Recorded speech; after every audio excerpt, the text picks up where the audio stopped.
Hi guys, welcome back to the Heart of Ohio. We are here today. I'm Jacob. I'm Josh. And we got Dave here with David here. Now David is an incredible man. He does a lot of interesting things. And so we're going to have a conversation with him. Before we talk about what's behind us and what's in the booth, David, can you kind of bring us from your childhood experience up into this industry? How'd you get involved? I live in Morrow, Ohio on my father's and my grandfather's farm that they bought in 1929. My kids have there's been like 6 generations, I believe, on that piece of property. And I've been a full-time antique dealer, cabinet maker, kitchen designer for 42 years. Done them all over the country, even done one in the Bahamas. They're mostly made for historic houses, stone houses, things like that. We did one for Bruce Knight years ago. How did you get started? Is that a family business, or did you build it yourself? My dad kind of got me started with woodwork, but I built a house when I was 21 years old. I got married real young. Okay. And I built a Dutch colonial house. It was real historical with beams and a center fireplace. My wife and I built that, and she supported me all these years doing stuff. And my kids are all been involved in it. And just we're all kind of artsy. So you started though at 21, and you started building, and that's when you started doing the custom cabinetry work. Exactly. And then I have talked to you before, and you told me one time you had I don't remember, was it Home and Garden or someone out there? I've been on the cover of Country Living magazine several times. I had the editor of Country Living there for dinner a couple times, and we are now writing and advertising in a magazine called Primitive Place, which is an awesome magazine for people that love primitive early pieces. We write to them and put our pottery in there. We also make a red bear pottery. If you look at our website, www.davidtsmith.com is about our kitchens and pottery, and then neatpieces.com. So the pottery that you guys make, you spin that yourself, right? Oh yeah. So you guys are hand turning it there at your shop. Totally made with lead glaze, like the old stuff. If you look at the pictures, the pieces behind me, you can see the lead glaze. Chris Woods, who's been working for me since he was a kid, he's been there for over 30 years. Yeah, that's slipware there. So this is some of your guys' stuff, right? This is lead glaze. We do all kinds of seasonal things, plus historical things, paper towel jars, lamps. You can come to the workshops and talk to Chris and see him throw the pieces.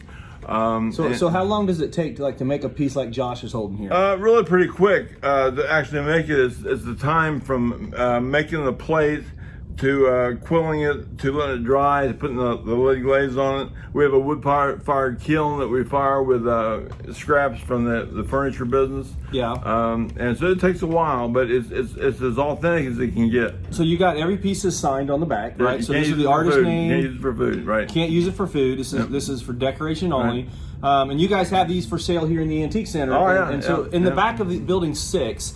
David T. Smith has an entire footprint back here. So he has custom built cabinetry behind us, but he's also got period American furniture. And then he's got their custom made slipware and the things he's just describing to you. Here's another piece. And if you go to our workshops, that website, davidtsmith.com, there's a store on there that has all kinds of things. Yeah. And then the other website is neatpieces.us, which I buy antique beds and turn them into king or queen size. I've got about 220 antique beds. It's really awesome walking in this bedroom, seeing all these old beds that are 200 years old, made on water-powered lathe. Usually, Dave, don't you have 1 or 2 of those beds set up here? Yeah, I've got one here right now. There's one here right now. So if you come out to the Antique Center and you want to see his work, come here, walk around, come to back of Building 6, even ask any of our employees, where's David T. Smith's booth at? Because it is loaded with custom-built stuff, but also the antiques mixed. So the beds, what I really find interesting is you take period beds and you expand them. It's kind of neat because the beds have been kind of abused antique because nobody wants them because they're odd size, they're small, the rails aren't usually with them, and I just take, and the posts are the most important part because that's the heavy wood, the wood that takes a craftsman to turn, and I salvage that. So I take this old nasty bed in somebody's garage or basement and turn it into this thing of beauty. It's in somebody's house. They pass on to their kids. Yeah, and it's wonderful. Them pieces. He's had 2 of them back here. Yeah. And now it's beautiful work. Wouldn't you say too? Not just the work, but the functionality is that these beds go from a 3/4 or a full size bed to now. What size are you making them? Mostly king. Mostly king size, repurposed, period, and mixed woods. We go far. My wife and I have driven to North Carolina to buy 2 curly maple beds one time. Yeah. And we came back, turned them both into king, and sold them right away. Yeah. I mean, people really like them because there's so much history with them. It's great. Well, Josh, you've bought several pieces from his booth for your own house. A bench. I bought a bench that I put in, and it was all painted up. Looked wonderful. There was some other things I purchased. But from our kitchen background and our background in having antique shops, and we have a shop at our workshops also. But a lot of things we have are more related towards the home. Yeah. And I try to buy things that are finished. That have an original finish and hardware and so forth on them, or I buy a piece that lends itself well to be finished. Well, I'm a pretty good finisher. I like to paint, do crusty paint, make it look old, and so a lot of times the stools I bought off of you were that crusty paint. They turned out really good. They were black and then had a mixture under. Oh, wonderful! Yeah. So that's something that you became a master of, is custom building cabinetry, and you mentioned Bruce's home. So this is an interesting story for you. A gentleman that used to work for me, him and his wife used to work for me, he also built cabinets, and when we were building our house, I asked him if he would build my cabinets, and he said yeah, and I said, well, I want to go look at Bruce Knight's home because those are the kind of cabinets I want. And he looked at that work and he goes, well, I can't do that. He goes, I can't build them like he did, but like what I was so impressed with on the not just the raised paneling, you got the beading, you got the hand forged hinges, like every element, the dovetail casing on the wood, like every element. We studied the old stuff so much, we know what it is. We know what it looks like. So your cabinetry can be custom built to look and appear to be a period cabinetry in a home. Or whatever. I mean, we use so many Sub-Zero and Thermador appliances. They call them fully integrated, and instead of sticking out 4 or 5 inches with a big piece of stainless around it, it's has a panel on the front of the fridge, and it's flush with the rest, and it looks like a door. Yeah. I've got a Thermador all fridge in our kitchen. My wife loves it. It's big, and it looks like a cause or something that has like a panel door over the right over the stainless. And people go in and you open it up and they're just amazed. And it's really pretty cool. That's the refrigerator. Okay, what's the most interesting thing you've ever built? We did a project a couple of years ago with a couple from Chicago, and they owned a racetrack in Chicago. They're pretty wealthy and older, probably in their 80s, and they're just awesome people. And they bought a knob on a hillside down near Round Top, Texas, and did like this compound. And it was like a log cabin, a stone house, probably 10 different buildings that they brought in from around the country.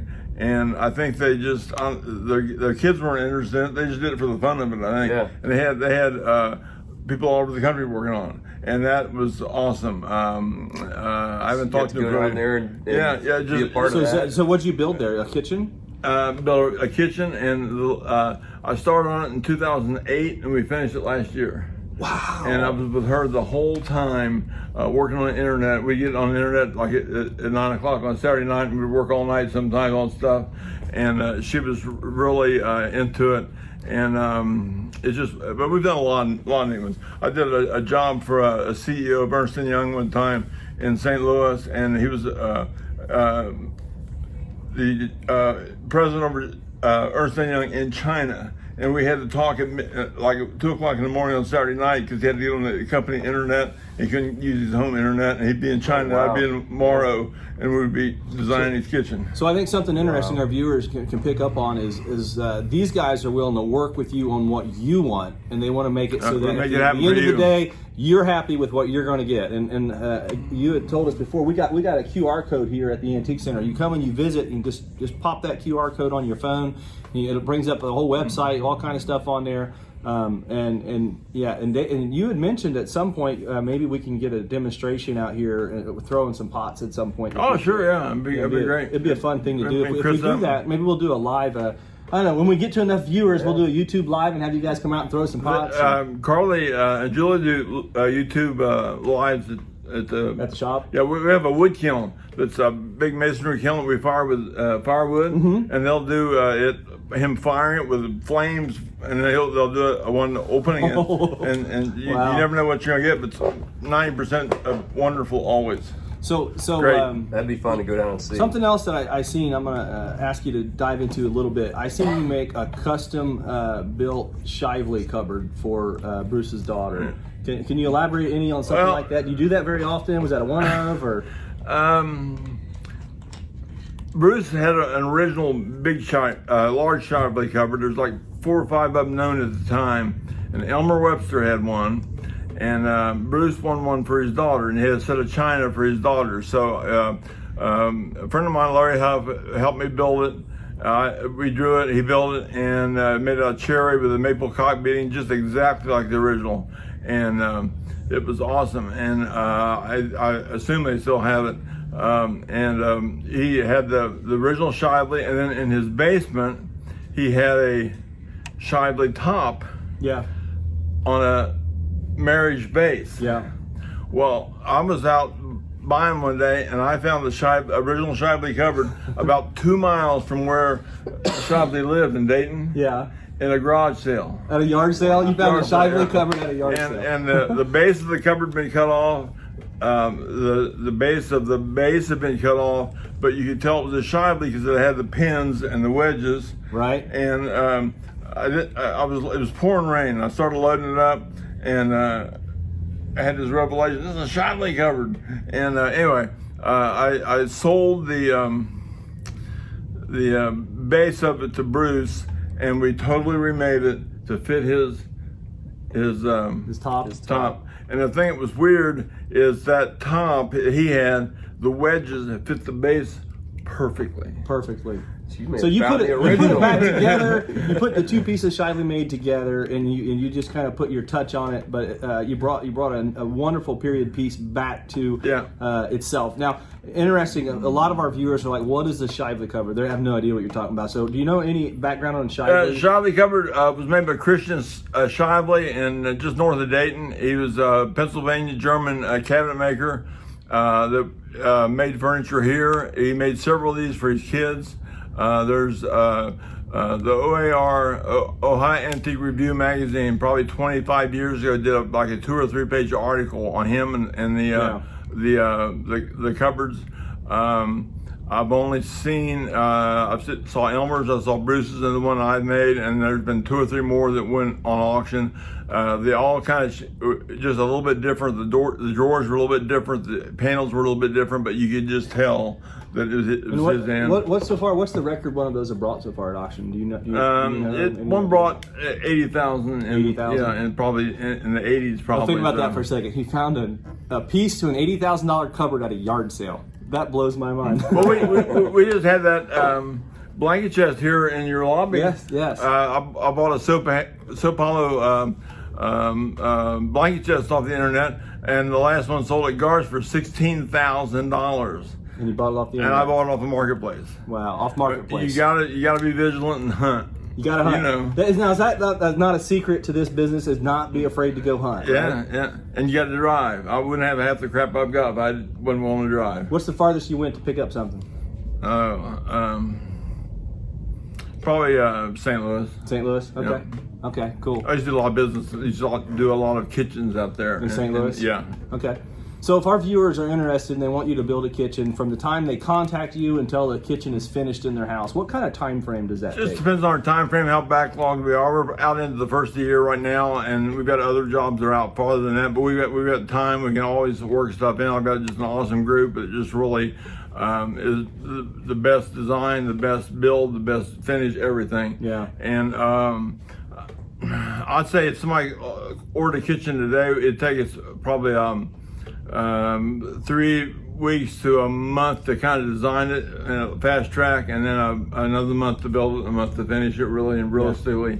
But it just depends. I mean, I've had times that we really would try to put something through for a wedding or some special event or something like that. So it just depends. Okay. Well, guys, this is an awesome interview with David T. Smith. If you're not familiar with his place, he told you about it, visit it. I'll try and get a QR code link here And if you mention Heart of Ohio or go through this, he said he would give our customers a 10% discount. Is that right, on kitchens? Oh, yeah, Yep, sure. 10% discount on kitchens. So if you guys are watching this and you're thinking about it, I'm going to throw a QR code up at the end of this video. Click on it, get on his website, check him out. And if you're here at the Antique Center, you have to come visit his booth because you're going to find a lot of handmade stuff and a lot of period American antiques. Yep. It's a combination. This is a back of Building 6 special arrangement. He's the only gentleman that I know of in our Antique Center that's a custom builder that we have in the building. So this is our in-house custom builder, custom cabinet maker, furniture builder, pottery. They got their pottery studios. Again, if you're not subscribed to our YouTube channel, subscribe right now at Heart of Ohio Antiques. We have another YouTube channel. It's called at Burner Brother Antiques, and that'll show some behind the scenes with Josh, Lucas, and our family dynamics. We were pricing stuff with Mamal in a she shed yesterday, so it's lots of fun keeping you guys here. Come visit the Antique Center, though. David, any last words about being in this? Now Antique Center? we're here a lot, but our shop is on 3600 Shawhan Road in Mora, Ohio. You can go to the website or call us and schedule an appointment. We've kind of been closed for a while since COVID, but we're still have an open shop and be glad to talk to you. And you can visit Chris, and you can always talk to me about kitchens. And you can call and ask for my phone number. I'll be glad to give you a call. Yeah. Thank you guys for watching. Appreciate it. Bless you. Thanks.